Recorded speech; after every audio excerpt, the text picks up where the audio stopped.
Assalamualaikum warahmatullahi wabarakatuh. Apa kabar anak-anak kelas 8? Tentunya Ibu harapkan kita semua selalu dalam lindungan Allah Subhanahu wa taala dan selalu menjaga kesehatan kita di rumah. Dan kalau keluar ke rumah jangan lupa kalian memakai masker serta cuci tangan setelah sampai di rumah. Baiklah anak-anak, untuk pertemuan kita pada kali ini kita akan membahas tentang seni tari, masih lanjutan yang minggu sebelumnya, yaitu di materi seni tari. Tapi dalam kesempatan ini yang akan kita bahas yaitu merangkai gerak tari tradisional pada pelajaran kelas 8 pada semester ini. Kemudian apa saja seni tari? Kemarin sudah kita pelajari, dan dalam seni tari yaitu pada pertemuan kemarin sudah kita lihat seni tari tradisional merangkai pola pada pertemuan sebelumnya, dan pada pertemuan ini kita akan bicara tentang merangkai gerak tari tradisional, bukan polanya lagi. Kalau minggu kemarin kita sudah belajar pola dasar tari, kalau sekarang merangkai gerak tari. Nah, pada materi seni tari memang lebih banyak kita seharusnya memang praktek gerak, tapi karena waktu dan keadaan kita masih daring, jadi kita belum bisa mempraktekkan atau mempraktekkan secara langsung gerak tari tersebut. Jadi di sini hanya teorinya saja dulu yang akan Ibu sampaikan. Mudah-mudahan nanti kalau sudah selesai pandemi ini kita bisa masuk sekolah seperti biasa dan kita bisa mempraktekannya secara langsung di kelas. Baiklah, kita lanjut. Tata rias dan busana tari tradisional. Ini lanjutan yang minggu sebelumnya. Nah, dalam seni tari itu ada tata rias dan busana tari tradisional. Apa itu tata rias? Tata rias dan tata busana pada tari tradisional memiliki fungsi penting. Ada dua fungsi tata rias dan tata busana pada tari tradisional, yaitu satu sebagai pembentuk karakter atau watak, dua sebagai pembentuk tokoh, pembentukan karakter atau watak dan tokoh dapat dilihat pada tata rias wajah yang digunakan dan juga busana yang dipakai. Karakter pemarah, jahat, dan sejenisnya biasanya menggunakan tata rias warna merah yang dominan.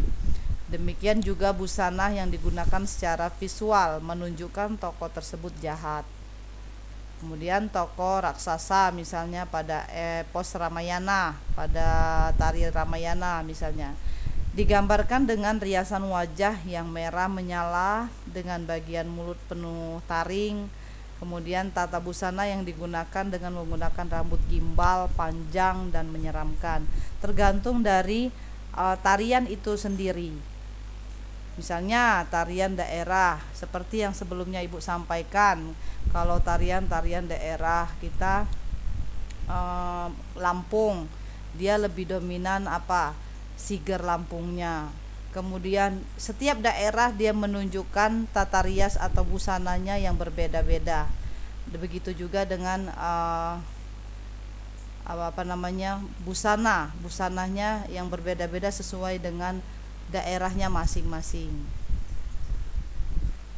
Kemudian karakter tokoh baik pada epos Ramayana biasanya menggunakan riasan cantik seperti riasan pada Pregiwa sebagai istri Gatot-Kaca. Tata rias dan tata busana tampak cantik dan bersahaja. Nah, di buku paket kalian itu ada gambar yang seni tari. Di sana ada gambar-gambar penari-penari seperti Gatot-Kaca ya. Kemudian tari gembyong. Nah, di situ sudah ada fotonya dan tata busana yang mereka gunakan seperti apa. Nah, itu salah satu contoh yang mereka pakai pada tarian-tarian yang akan mereka tarikan, tergantung dari tema tariannya atau dari daerah mana tarian itu berasal. Kemudian tata rias dan busana juga dapat menunjukkan tokoh lucu. Nah, epos Ramayana ditunjukkan pada tata rias dan busana punakawan, yaitu Semar, Petruk, Bagong, dan Gareng. Nah, seperti ini Ludruk ya. Ini salah satu tokoh ludruk dari Jawa Timur. Mereka menggunakan tata rias yang unik ya. Yang unik artinya mereka membawa budaya mereka sendiri, daerah Jawa. Kemudian busana-busana yang mereka pakai seperti busana-busana kerajaan ya. Nah, di situ bisa kita lihat di buku paket juga ada. Kalian bisa lihat di sana dan kalian bisa bedakan busana yang seperti Rahwana, kemudian Semar atau Petruk itu Bagong, beda-beda. Mereka memiliki ciri khas masing-masing setiap daerah. Tata rias dan busana pada tari tradisional tidak hanya bersumber pada epos Ramayana, tetapi juga tarian lepas, yaitu tarian yang tidak berhubungan dengan cerita Ramayana. Nah, kalau kalian dulu pernah menonton kisah film Ramayana, Sinta Ramayana ya, dulu pernah ada film Ramayana.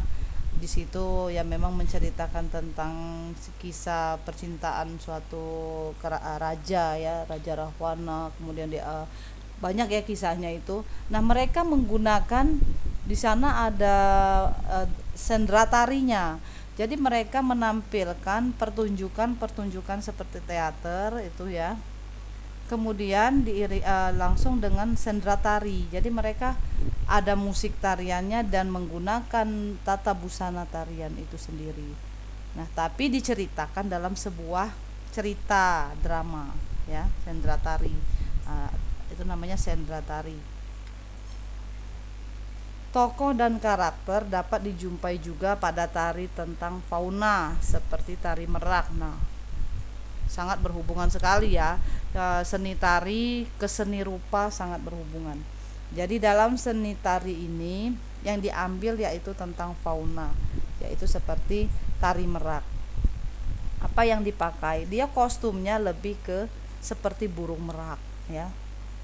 Di gambar di buku paket juga ada, di situ ada di seni tari ada 6 atau 8 itu gambar contoh yang dari daerah-daerah yang Ibu pelajari pada kali ini ya. Jadi kalian bisa lihat gambarnya di sana. Kemudian tata rias pada tari merak yang digunakan memperlihatkan seekor burung merak yang indah. Kalian bisa bayangkan burung merak yang indah, kemudian di saat dia mekar, nah itu. Jadi tarian itu punya ciri khas ya. Dia mengisahkan tentang burung merak. Tata busana yang digunakan merupakan perwujudan dengan sayap dan tutup kepala sebagai ciri khas yang menunjukkan perwujudan burung merak. Ada juga tata rias dan tata busana tari kijang dari Jawa Tengah, tari burung enggang dari Kalimantan, tari cendrawasih dari Bali, tari kukilo dari Jawa Tengah. Nah, ini salah satu contoh seni tari yang berhubungan dengan fauna ya. Ini tari kijang. Tari kijang dari Jawa Tengah. Tari kijang seperti apa? Dia kostumnya seperti ya hewan, pakai bajunya yang menciri khaskan binatang ini kijang. Kemudian burung enggang. Nah, burung enggang dia lebih ke bulu-bulunya, dia memakai ciri khasnya baju-bajunya itu terbuat seperti bulu-bulu burung ya. Kemudian cendrawasih, nah, dia juga biasanya dipakai di pergelangan kakinya itu memakai bulu-bulu burung ya. Mereka memakai ciri khas itu. Dan tari kukilo ya, Selanjutnya D. Properti tari tradisional. Nah, kalau kita sudah melakukan pola dasar seni tari tradisional, kemudian kita sudah melakukan gerak tari tradisional, tata rias busana, dan harusnya tentunya pasti ada properti. Apa itu properti? Properti yaitu merupakan salah satu unsur pendukung dalam tari. Nah, ini alat atau benda. Properti itu alat atau benda untuk mendukung dalam sebuah tarian itu. Ada tarian yang menggunakan properti, tetapi ada juga yang tidak menggunakan properti. Properti yang digunakan ada yang menjadi nama tarian tersebut. Jadi misalnya kalau tari daerah Lampung, tari Sige Penguten, apa yang properti yang sangat dominan dipakai, yaitu tadi kuku-kuku jari. Itu merupakan ciri khas properti, kuku-kuku jari. Kemudian sigernya itu properti. Dia kalau tidak ada siger maka bukan dikatakan tari Sige Penguten, ya. Karena dikatakan tari Sige Penguten yaitu karena dia memakai siger. Siger itu mahkota yang di kepala. Nah, itu propertinya, ya, salah satu contoh yang Ibu berikan di daerah kita sendiri. Kemudian contoh tari payung. Nah, yang berarti kalau tari payung ini yang dipakai propertinya ya payung, ya. Kalau dia tidak payung bukan tari payung itu namanya. Kemudian tari piring, yang digunakan piring. Kalian mungkin sudah sering melihat tari piring dari Sumatera Barat. Nah, bagaimana penari-penari itu dengan lincah memainkan piring-piring, melenggak-lenggokkan piring. Nah, itulah properti yang dipakai. Jadi properti itu alat yang benda yang dipakai untuk pendukung dalam sebuah tarian. Bisa yang lain, ya, kipas juga bisa, ya, tari kipas, harus ada kipas. Kemudian tari selendang, yang dipakai propertinya yaitu selendang. Nah, kemudian ada juga tarian yang menggunakan properti tetapi tidak digunakan sebagai nama tarian, ya. Dia ada maksudnya gini, dia tidak disebutkan, misalnya tari payung, tari piring tidak disebutkan. Misalnya dia ya tarian bedana. Nah, dia tapi menggunakan properti, misalnya propertinya kendang-kendang kecil atau batok kelapa. Nah, itu propertinya, tapi dia tidak disebutkan nama propertinya, ya. Selanjutnya contoh tari Pakarena menggunakan kipas, tari merak menggunakan selendang, tari serimpi dari Yogyakarta atau Surakarta ada yang menggunakan kipas. Keris atau properti lain, ini hanya beberapa contoh properti yang digunakan dalam tarian tradisional. Masih banyak tari dari daerah lain yang menggunakan properti sebagai pendukung. Tari nelayan, tari tani menggunakan tudung kepala, dan hampir semua jenis tarian perang menggunakan tameng dan senjata perang lain seperti keris. Nah, ya, ini tarian-tarian inilah yang disebut propertinya keris, ya. Kemudian topeng. Ada juga tarian yang menggunakan properti kukusan, yaitu tempat untuk membuat topeng terbuat dari anyaman bambu yang digunakan untuk membuat tumpeng. Maaf, ya. Kukusan untuk membuat tumpeng terbuat dari anyaman bambu yang digunakan sebagai kurungan dalam tari lengger gaya Banyumasana. Banyak sekali sebenarnya. Kalau misalnya kita melihat ada tarian yang membawakan cangkul, ya, cangkul dan alat-alat petani. Nah, itu merupakan tarian pelestarian lingkungan. Misalnya dia menggunakan alat-alat yang pendukung dalam tarian itu, temanya yang diambil apa, misalnya temanya tentang pertanian, nah itu bisa diambil. Kemudian tentang kepahlawanan, yaitu tadi seperti tombak, senjata, ya, perisai, itu bisa diambil sebagai alat untuk propertinya. Selanjutnya ada tata iringan tradisional. Nah, selain tadi tata rias, busana, properti, yang sangat mendukung yaitu tata iringan tradisional, ya. Musik iringan tradisional itu musiknya. Musik merupakan bahasa universal. Melalui musik orang dapat mengekspresikan perasaan. Musik tersusun atas kata, nada, dan melodi. Semua terangkum menjadi satu. Nah, bahasa musik dapat dipahami lintas budaya, agama, suku, ras, dan juga kelas sosial. Melalui musik segala jenis perbedaan dapat disatukan. Jadi artinya gini, seni rupa, seni musik, dan seni tari ini sangat berkaitan. Jadi apa kaitannya seni musik, seni tari? Ya, tarian tanpa musik maka tidak indah. Tarian tanpa diiringi musik. Nah, kemudian tarian tanpa seni rupa, apa seni rupanya? Properti tadi itu merupakan seni rupa. Seni rupa 3 dimensi atau desain grafis, ya. Bisa juga disebut desain grafis.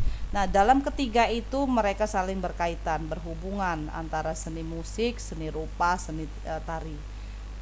Jadi kalau misalnya tarian tanpa musik itu tidak indah, ya. Jadi kalau tarian itu harus diiringi dengan musik.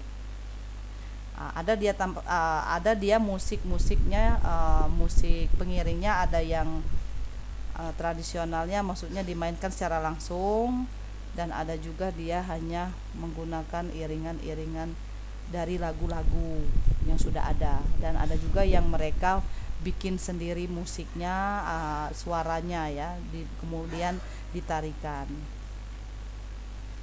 Nah, dalam musik sebagai iringan tari dapat dibedakan menjadi 2 jenis, yaitu iringan internal dan eksternal. Iringan internal memiliki arti iringan tersebut dilakukan sekaligus oleh penari. Contoh iringan internal antara lain pada tari saman. Penari menyayangi sebagai iringan sambil melakukan gerak. Iringan internal juga dijumpai pada tari daerah Papua. Penari membunyikan tifa sebagai iringan gerakan. Nah, kemudian iringan eksternal memiliki arti iringan yang berasal dari luar penari. Iringan ini dapat berupa iringan dengan menggunakan alat musik yang dimainkan atau pemusik. Iringan musik eksternal, misalnya orkes Melayu dengan ciri khas pada alat musik akordeon. Iringan musik eksternal calung, alat musik yang terbuat dari bambu atau yang berasal dari tape recorder, ya. Kemudian jenis tari tradisional di Indonesia lebih banyak menggunakan iringan eksternal daripada iringan internal. Nah, jadi dia lebih banyak menggunakan yang eksternal dibanding dengan yang internal.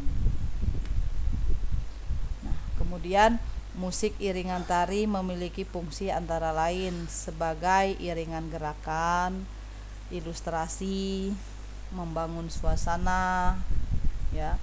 Jadi musik tarian itu memiliki 3 fungsi. Musik iringan tari sebagai iringan gerakan memiliki arti bahwa ritme musik sesuai dengan ritme gerakan, tidak sama. Musik dapat ditabuh secara menghentak, tetapi gerakan yang dilakukan dapat mengalir dan mengalun. Sedangkan musik iringan sebagai membangun suasana sering dilakukan pada tarian yang memiliki desain dramatik agar suasana yang ditampilkan sesuai dengan tujuan cerita. Nah, kemudian berlatih gerak tari tradisional. Nah, sebenarnya kalian di rumah bisa kalian lakukan, ya, ragam gerak 1 atau ajavan ya. Jadi di sini kalian bisa mempraktekkan di rumah secara langsung. Maksudnya kalian bisa mengikuti gerakan ini Tangan kiri menjepit sarung antara jari telunjuk dengan jari tangan yang terletak kira-kira 30 cm dari paha atau kingking lipa. Nah, ini kalian bisa praktekkan. Tangan kiri kalian seperti kita melatih motorik jari kita, ya. Seperti di kelas 7 kalian sudah belajar itu namanya nyempurit, ngiting, geruji. Ya, itu sudah Ibu kasih semua waktu di kelas 7 ya. Bagaimana posisi ataupun jari-jari kalian, cara menari dengan rumus tersebut ya. Jadi bukan sembarang gerak ya. Jadi jari-jari kita pun ada aturannya. Kalau telunjuk bertemu dengan jempol itu disebut apa? Kelas 7 kalian sudah belajar. Ada yang namanya geruji. Kemudian jari telunjuk, jari jempol bertemu dengan tengah itu disebut apa? Nyempurit ya. Kemudian ada yang disebut ngiting. Kemudian keempat jari telunjuk sampai kelingking dirapatkan, kemudian jari jempol kedepankan. Nah, itu beda lagi ya. Jadi sambil kalian bergerak di rumah, kalian lakukan sambil melatih motorik jari kalian ya. Kalian bisa melakukan itu di rumah. Kemudian tangan kanan memegang kipas dengan jari. Kalau tidak ada kipas, kalian bisa buku kalian bisa praktekkan. Jadi seolah-olah itu kipas. Jadi kalian mengipas-ngipaskan. Nah, itu juga melatih pergelangan tangan kalian untuk menari. Jadi kalau yang sama sekali nggak pernah melakukan tarian, maka dia akan kaku ya. Jadi bagaimana mengatasinya? Ya itu tadi, kita lakukan latihan jari-jari dulu, kemudian pergelangan tangan, jari dan pergelangan tangan ya. Jadi dengan itu maka berulang-ulang maka akan lentik, akan terbiasa seperti kalian senam ya, itu sama. Kemudian langkahkan kaki kanan ke depan. Nah, baru kalau sudah tangan-tangan kalian sudah terlatih, jari kalian sudah terlatih, lakukan kaki kalian. Jadi kaki kanan ke depan disusul kaki kiri seperti kalian berjalan mundur maju kalian lakukan ke samping kanan, ke samping kiri. Jadi kaki-kaki kalian akan terbiasa ya di samping jari tangan. Jadi kaki juga harus. Jadi antara tangan dan kaki itu saling tergantung dalam saling berhubungan erat untuk menari ya. Baru mengikuti gerakan-gerakan tubuh lainnya ya. Kemudian ragam gerak. Nah, dalam ragam gerak ini ada angayung atau kipasa kanang namanya ya. Di sini ayunkan tangan kiri ke depan pusar, kemudian seperti kalian bisa peragakan sendiri di rumah ya. Ayunkan tangan kiri ke depan pusar, kemudian dibalik lagi ke kanan.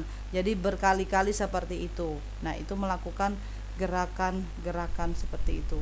Kemudian ayunkan kipas ke depan. Kalau yang di rumahnya punya kipas kecil, kalian bisa praktekkan langsung. Ayunkan kipas ke depan dada dan letakkan jari kipas menghadap ke bawah. Nah, kalian bisa bolak-balikan ya. Bolak-balikan kipas. Kemudian ayunkan kipas ke arah kanan diikuti dengan melangkahkan kaki kanan ke samping kanan disertai pandangan kanan. Nah, kedua tangan masing-masing diayun ke samping kanan dan ke kiri ya. Begitu juga sebaliknya, kalau dia ke kiri, pandangan juga ke kiri. Nah, sebenarnya memang sulit ya kalau kita secara teori, tapi Ibu yakin kalian di rumah kalian bisa memperagakannya apa yang sudah Ibu sampaikan tadi ya. Paling tidak kalian bisa bergerak sedikit motorik tangan kaki kalian ya. Karena dalam tarian itu harus ada gerak ya. Kalau tidak ada gerak itu bukan tarian ya. Kemudian putar kipas ke belakang dengan bentuk jari kipas menghadap keluar.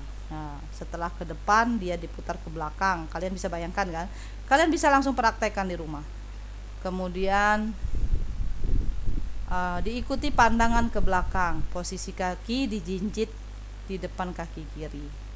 Mungkin yang sudah biasa nari dia sudah bisa membayangkan bagaimana posisi kakinya, posisi tangannya, yang sudah biasa mengikuti gerak-gerak tari. Dan yang belum juga, Ibu harapkan kalian bisa mengikuti gerakan ini ya, sambil olahraga di rumah ya, berlatih motorik. Kemudian putar kipas yang membentuk jari kipas menghadap ke atas, lalu kipas dikembalikan ke posisi semula.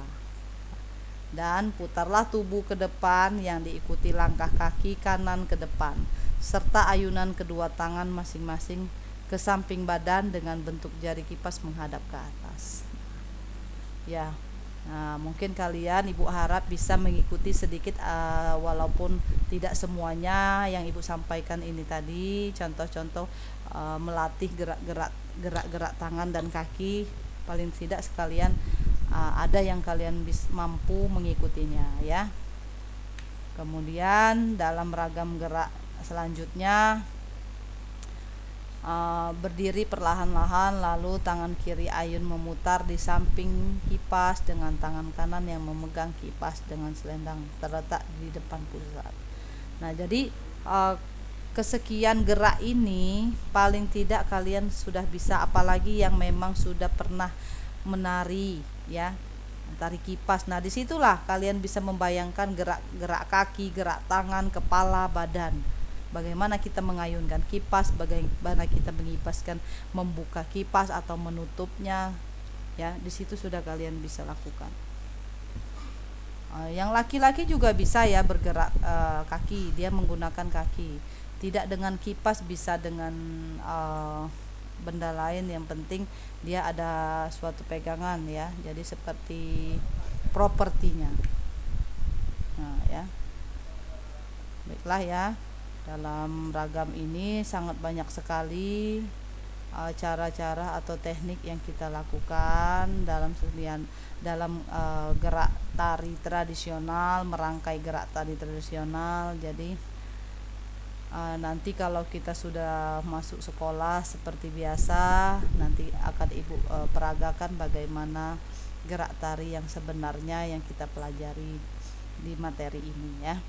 Jadi sambil kalian di rumah, sambil kalian pelajari bagaimana merangkai gerak tari, bagaimana bergerak tangan, kaki, kemudian badan kalian, seolah-olah kalian sedang melakukan gerak tari sambil diiringin musik, ya itu lebih bagus ya. Baiklah anak-anak, mungkin dalam materi seni tari ini Ibu harap kalian sudah sedikit banyak mengerti apa yang Ibu sampaikan, dan tetap kalian buku paketnya itu dibuka, dibaca di rumah, dipelajari ya. Di sana ilmu kita tidak akan hilang kalau kita membaca ya. Jadi terus belajar, jangan bosan-bosan untuk belajar di rumah ya. Nah, ini ada 5 soal tentang seni tari. Kalian bisa kerjakan di buku latihan ya, dengan panduan buku paket kalian. Hanya itu saja materi kita pada kali ini. Ibu harap kalian dapat melaksanakan kegiatan belajar di rumah ini dan dapat bekerja sama dengan baik ya, dan selalu menjaga kesehatan kalian di rumah ya. Tetap semangat belajar di rumah. Ibu akhiri, wabillahi taufiq wal hidayah. Wassalamualaikum warahmatullahi wabarakatuh.